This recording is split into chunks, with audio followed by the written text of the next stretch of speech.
And you were a Rhodes Scholar, and I know the competition for those scholarships is fierce. I wonder if you can talk a little bit about the selection process. Sure. I think that the quote that my hometown newspaper used afterwards was something like, "It wasn't as traumatic as I thought it would be," which gives you a sense of my expectations and my great relief and pleasure when things worked out the way they did. Hi, everyone. I'm Jim Ryan, the president of the University of Virginia, and I'd like to welcome all of you to another episode of Inside UVA. This podcast is a chance for me to speak with some of the amazing people at the university and to learn more about what they do and who they are. My hope is that listeners will ultimately have a better understanding of how UVA works and a deeper appreciation of the remarkably talented and dedicated people who make UVA the institution it is. Today, I have the privilege of introducing you to Professor Leslie Kendrick. She's the White Burkett Miller Professor of Law and Public Affairs, as well as the Director of the Center for the First Amendment at UVA Law School. She's a former colleague and a longtime friend. Her scholarly expertise includes free speech, torts, and property law. She was a Rhodes Scholar. She's been a visiting professor at UCLA Law School and Harvard Law School. She has litigated cases before the Supreme Court of Virginia, the Western District of Virginia, and the U.S. Court of Appeals for the Fourth Circuit. She's a recipient of UVA's All-University Teaching Award. She's a mother, wife, and although a native of Kentucky, I understand a lover of all things Virginia. Leslie, thanks for being here. Thanks so much for having me, Jim. So let's start at the beginning, and I wonder if you can tell me a little bit about your childhood, where you grew up, and what home and school were like. Sure. So I grew up in eastern Kentucky. I grew up on a holler on a dirt road with my parents and my two younger sisters. We lived between two towns of 3,000 people, about 7 miles from each town. So it's very urban. Oh, yeah. Took the subway to school every day. Yeah. And my father's family has been in eastern Kentucky since Daniel Boone came through. I'm named for William Robert Leslie, who's our ancestor who came into Kentucky along with Daniel Boone. And so my father's family has been there for a long time. My mother is an outsider, having come from another part of Kentucky. So that's, bold on my father's part. My dad grew up there. His father, my grandfather, got the contract to help build the community college when a community college was built with war and poverty money in the early 1960s. My dad went to the community college, went to the University of Kentucky, then was drafted and went to Vietnam and ended up going to law school on the GI Bill in Louisville, and then decided to come back to eastern Kentucky. And so I grew up in kind of a generation of a lot of people who had chosen to be there one way or the other, like my dad coming back after going to law school. And I had a lot of friends who had wound up in eastern Kentucky because their family members, their parents were VISTA volunteers who had decided to settle there after their public service, or there's a really important and wonderful J-1 visa program run by the Appalachian Regional Commission that brings in doctors who are looking to immigrate to the United States, facilitates their visa in exchange for service in Appalachia. So I grew up in this place where we had loads of cousins and lots of traditions and a really strong Eastern Kentucky accent, but we also had, an incredibly diverse group of friends whose parents had come from all over the world. So it's this very interesting combination of kind of what people think of when they think of Appalachia and what people don't think of when they think of Appalachia. And all of that was just combined. We didn't know what was normal and what wasn't, but it was a wonderful place to grow up with my family and with my friends there. And so you chose to attend the University of North Carolina. Was that a hard decision to leave Kentucky, or did your parents encourage you to look wherever you wanted to go? It was, and it actually was kind of a two-step process. So I actually went to boarding school for my last 2 years of high school after having been in public school in Kentucky all that time.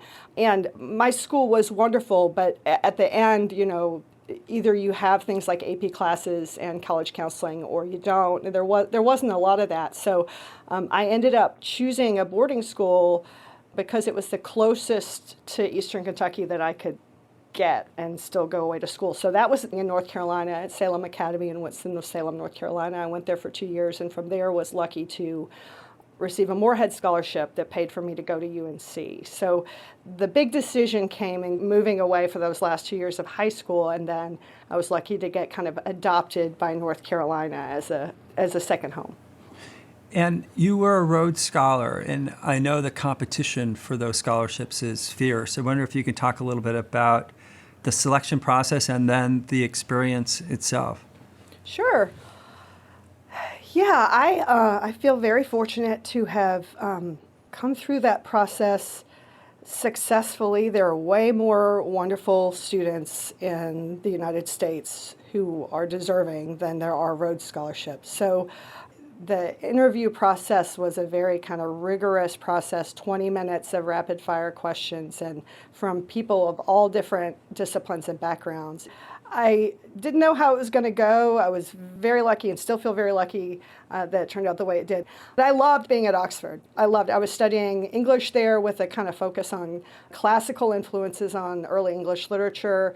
No better place in the world to study Shakespeare, obviously, and other literature that I was studying from the early modern period. And it's just a truly a beautiful place, and a place very distinctive for the number of super brilliant people who just wanted to have a pint with you or walk by the river or do something just, very ordinary while having these amazing conversations. I felt lucky to spend time there. And when did law school come into the picture? Had you been thinking about that for a while, or was it something that you decided to do while you were at Oxford? It really started to occur to me during Oxford, although I think it was in the back of my head before that. My husband likes to say that I switched parents because my mom is a creative writer who taught English literature before we were born, and my dad is a lawyer. Although, to be fair, they both went to English grad school before law school. But I think, I really loved studying literature at Oxford. But I also really thought that was not necessarily what I had to do for a living. I didn't feel it like a calling in that way. So I decided after that I would go to law school. And I imagine someone who is a Rhodes Scholar has a lot of opportunities to choose among law schools. How did you decide on UVA? Well, this is where I met someone named Jim Ryan, who ended up having a huge influence on my life. So as you know, I was thinking about where to go to law school. You'll remember Dean Al Turnbull, who was the dean of admissions at the law school at the time, called me and was the only admissions director to call me directly and said, Leslie, we'd like you to come down here and be considered for this scholarship and look around. And that visit really changed everything for me. And, to close the loop, the reason that I met Jim Ryan at that time was that you were the faculty advisor for the Dillard Scholarship Program, the scholarship that I was involved with. And you had been a Dillard as well, so that was the first time that I got to meet you. But I came and I met all these amazing professors and alumni and students, and I thought this is a place where I could really not just go to law school and endure law school, but go to law school and enjoy law school and feel that I was thriving and developing, not just as a law student, but as a person. And it was certainly a bonus that it's a 6-hour drive from where I grew up. It felt very familiar. It was just on the other side of the mountains. Charlottesville has all my same trees that I grew up with. So, all those things that I also cared about just kind of all fell together. And I feel so lucky to have had the chance to do that and then to have gotten to stay for so many years after. Right. So you mentioned English literature.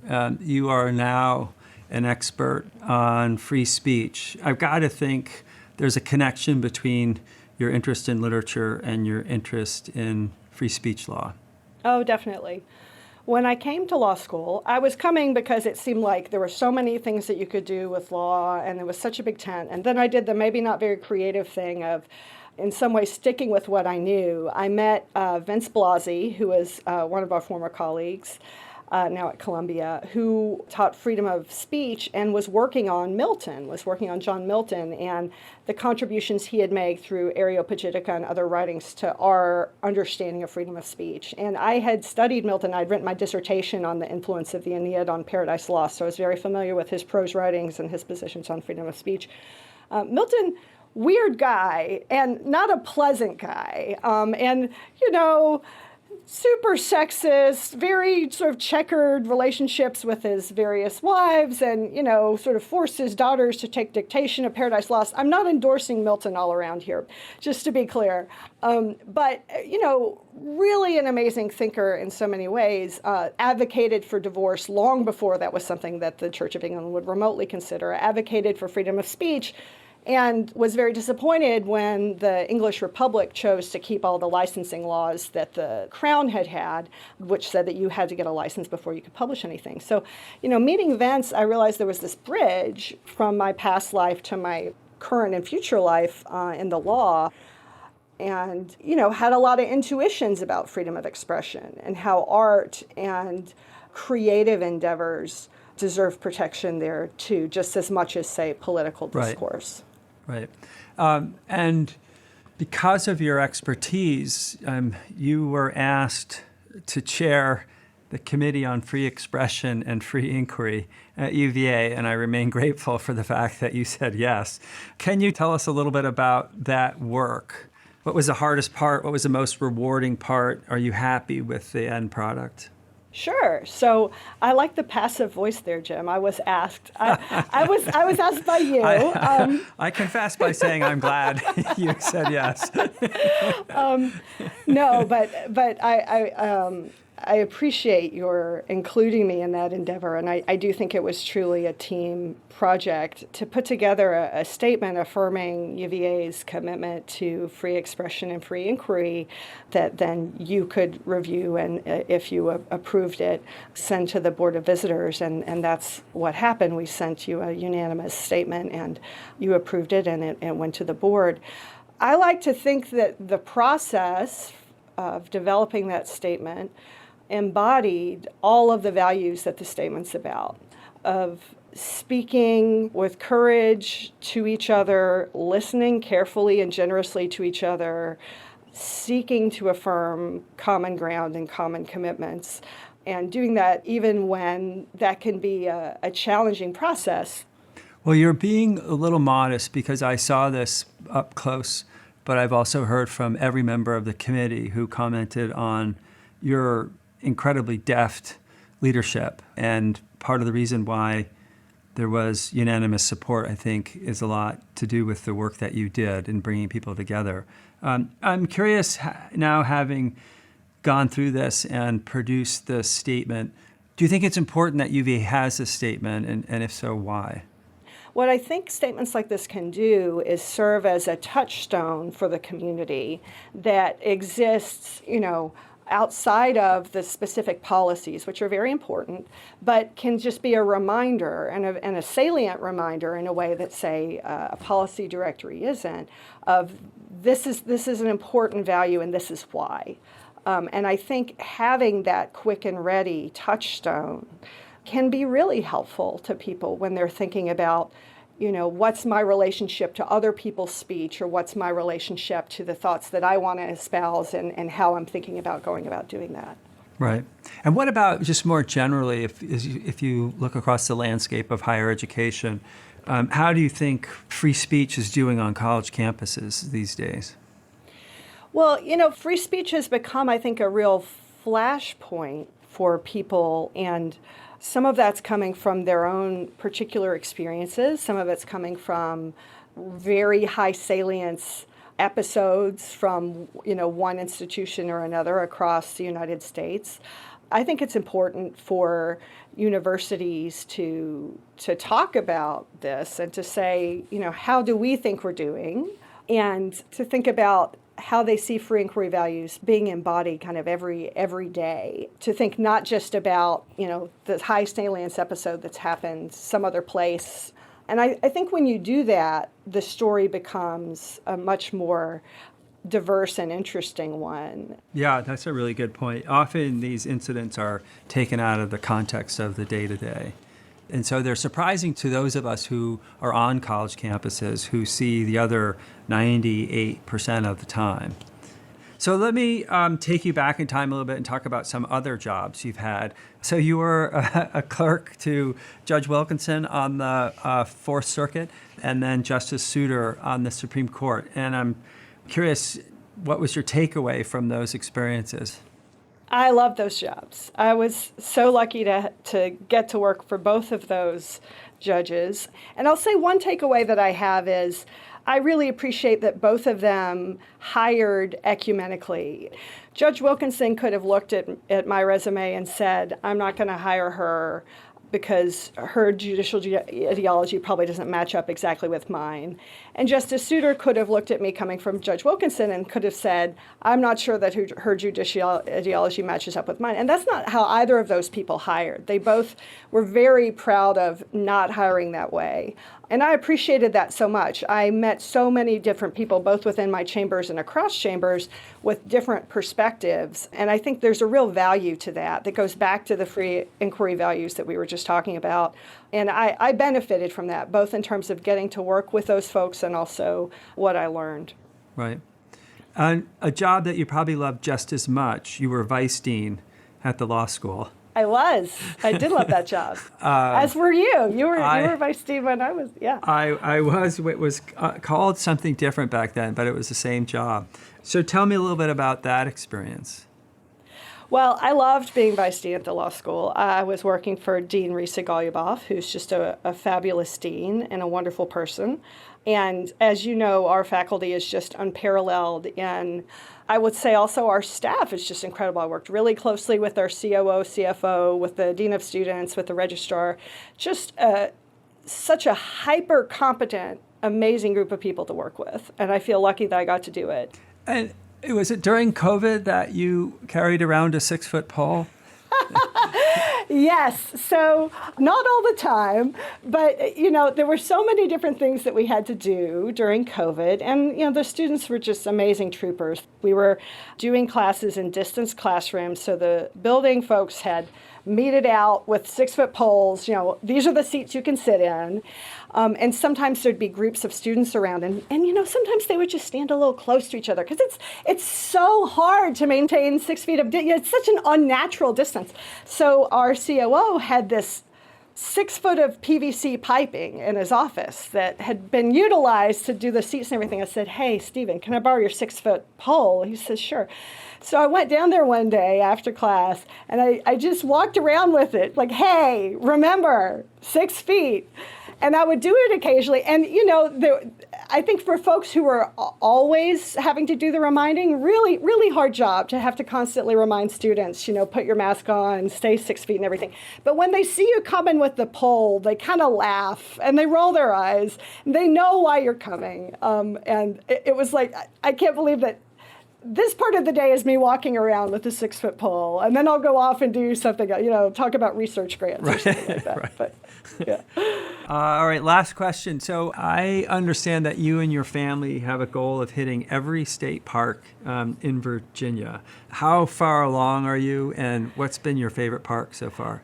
So I want to get to at least to everyone that has overnight accommodation, because say False Cape, you have to I think you have to paddle in or hike in. I don't think my kids are up for that yet. But I think we've probably only made it to about 5 so far, because we found Kipta State Park on the Eastern Shore, and now we just keep going back to Kipta. We love Kipta State Park, and if you haven't been, it's gorgeous. It's just south of Cape Charles. It's got this most amazing natural beach, but we are trying to get to them. I love staying at the state parks, and I particularly want to get to the original 6 that were opened all together in 1936 with WPA cabins, and stay in some of those original cabins. Well, thank you very much, and thanks for spending time with us. And on behalf of all of UVA, thanks for coming to law school at UVA in the first place. Thank you for having me. It turned out to be a life-changing thing in a wonderful way for me. So thanks, Jim. I'm glad to hear that. Inside UVA is a production of WTJU 91.1 FM and the Office of the President at the University of Virginia. Inside UVA is produced by Kaylee Obermeyer, Mary Garner McGee, Brooke Whitehurst, and Matt Weber. We also want to thank Leslie Kendrick, Maria Jones, and McGregor McCants. Our music is Turning to You from Blue Dot Sessions. Listen and subscribe to Inside UVA in Apple Podcasts, Spotify, or wherever you get your podcasts.